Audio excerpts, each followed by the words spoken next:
हमारे पास जो last selector होता है वो होता है जर्नल सिबलिंग सिलेक्टर्स। इसके थ्रू हमारे पास पेरेंट सिलेक्टर के अंदर जितने भी सिलेक्टर्स होते हैं हम उनको टारगेट कर सकते हैं। It could be the paragraphs और it could be any other thing जो कि आप यहाँ पे टारगेट करना चाहो। मिसाल के तौर पे जो स्क्रीन पे आपको प्रोग्राम नज़र आ रहा है, मैं चाहती हूँ कि जो मेरा पेरेंट यहाँ पर सिबलिंग सिलेक्टर है यानी कि H1, उसके अंदर मेरे पास जो पैराग्राफ्स दिए गए हैं उनका कलर मैं यहाँ पर चेंज करना चाहती हूँ।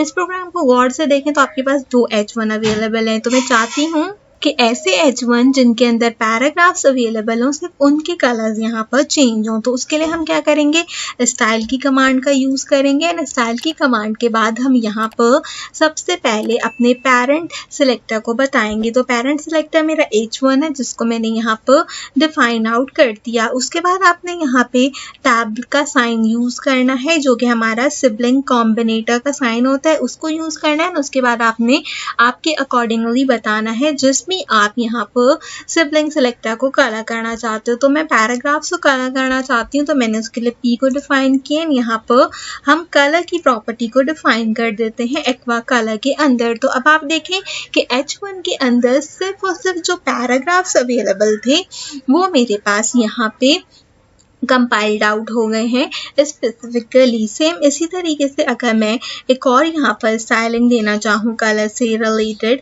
जैसे कि मैंने अगेन H1 का टैग यूज़ किया, इसके साथ मैंने हमारा कॉम्बिनेटर जो है उसका यूज़ आउट किया एंड फर्दर मैंने यहाँ पर बताया कि जो मेरे पास P2 अवेलेबल है उसका कलर आपने यहाँ पर डिफरेंट कलर के अंदर अलॉट करना है। तो इसके लिए हम यहाँ पर ब्लू वॉयलेट कलर को सिलेक्ट करते हैं। तो ब्लू वॉयलेट कलर को मैंने जैसे ही सेलेक्ट किया तो आप देखें प्रोग्राम के अंदर H1 के अंदर पैराग्राफ 2 जो है वो ब्लू वॉयलेट कलर के अंदर है और जो पैराग्राफ्स हैं वो मेरे पास यहाँ पर एक्वा कलर के अंदर हैं।